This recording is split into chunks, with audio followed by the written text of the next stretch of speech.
nationale.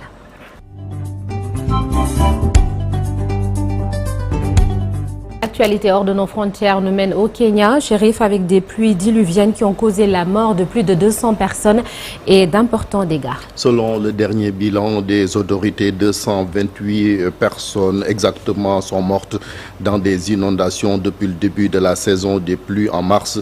Le déluge est lié à un phénomène climatique El Niño et doit encore durer plusieurs semaines. Au Mali, la phase nationale et finale du dialogue intermalien s'est ouvert hier lundi à Bamako. Depuis mi-avril, des discussions ont été organisées dans les communes puis dans les régions et consulats du Mali voulu par les autorités de transition. Ce dialogue a pour but de ramener la paix dans le pays, mais aussi d'autres sujets se sont également invités dans les débats, à commencer par la prolongation de la transition. Et c'est le président de transition lui-même, le colonel Assimi Goïta, qui a lancé hier les travaux au Centre international de conférence de Bamako. Le colonel Assimi Goïta a aussi appelé la genèse de ce dialogue présenté comme un processus 100% national par opposition au défunt accord de paix de 2015 signé avec les groupes armés du Nord sous l'égide d'une médiation internationale, sans citer la France, traditionnel bouc émissaire du régime de transition, ni Algérie qui conduisait la médiation internationale pour l'accord de 2015. Le colonel Assimi Goïta a dénoncé, je cite, un agenda contraire aux intérêts du peuple malien. Et puis on parle de cette élection également au Tchad avec les dépouillements qui ont commencé depuis hier.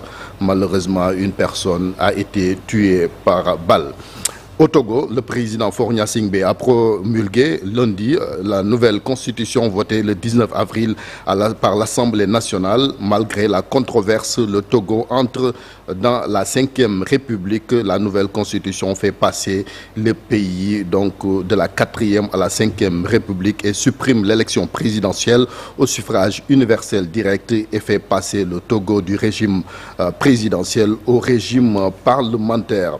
Le Bénin a décidé, lui, de bloquer l'embarquement du pétrole nigérian à partir de la plateforme de Sémé-Podji au Bénin, où atterrit l'Elaodik, le pipeline de près de 200 km conduit le pétrole nigérien depuis Agadem jusqu'au Bénin.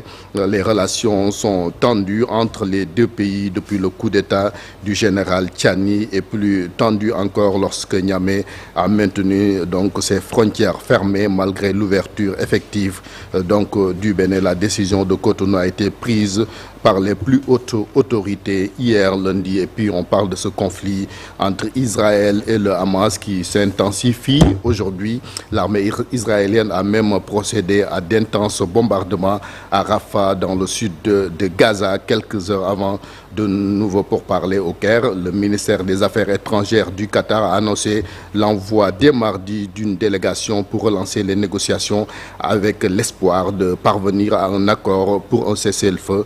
Les leaders du Hamas ont annoncé hier lundi avoir approuvé la proposition de cessez-le-feu de l'Égypte et du Qatar.